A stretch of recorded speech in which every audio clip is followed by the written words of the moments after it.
Hello વિદ્યાર્થી મિત્રો, રાધે રાધે. આજે આપણે જોવાના છીએ કે મિનિટોમાં દાખલાને કેમ સોલ્વ કરવો. હું જ પૂછ્યું છે અહીંયા આપણને કે 750ના નાનામાં નાની કઈ સંખ્યા વડે ગુણવાથી તે પૂર્ણ ઘન સંખ્યા બને. ઓપ્શન પણ આપ્યા છે. તો આપણે આને પહેલાં ભાગાકારની રીતે અવયવ પાડવા હોય તો શું કરવાનું? 75. આ 10ને છે ને સાઈડમાં ગુણાકાર કરીને કરી દેવાના. તમને ખબર જ છે 10 ગુણા કરો એટલે થઈ જાય.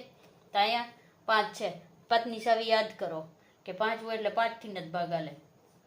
તો કંઈ 5 એકું 5, પચું 25, પાછા 5 તો 5થી જ ભાગ હાલે. કેટલાથી હાલે? તો કે 5 તેરી 15, 3 એકું 3. અહીંયા કેટલા આવશે?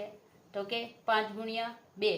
આ બધાને ભેગા લખી નાખવાના. પહેલાં શું કરવાના? 5 ગુણ્યા 5 ગુણ્યા આ 5ને અહીં લખી નાખવાના, ગુણ્યા 2 અને ગુણ્યા 3. હવે ઘનમૂળ હોય તો શું કરવાનું? સરખું સરખું ઉડાડી દેવાનું. 1, 2 અને 3ની જોડ બનાવીને શું કરવાનું? ઉડાડી દેવાનું. હવે કેટલા વધ્યા? 2 અને 1. તો કે અહીંયા 3ની જોડી બનાવી હોય તો શું કરવું પડે? આપણે કોકની પાસે ઉધાર માગવા જવા પડે. તો આપણે એને ઉધાર દઈ દેવી તો કેટલા ઘટે છે? 2. 1, 2 અને 3.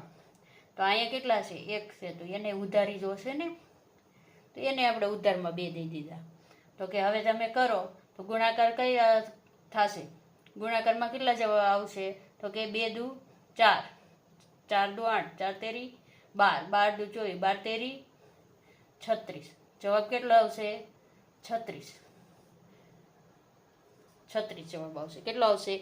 તો આવા જ ફટાફટ દાખલા સોલ્વ કરવા માટે અમારી ચેનલને લાઇક કરી દો, ચેનલને સબસ્ક્રાઈબ કરી દો, વિડીયોને લાઇક કરી દો અને તમારા ડાઉટવાળા પ્રશ્ન કમેન્ટમાં કરી દો.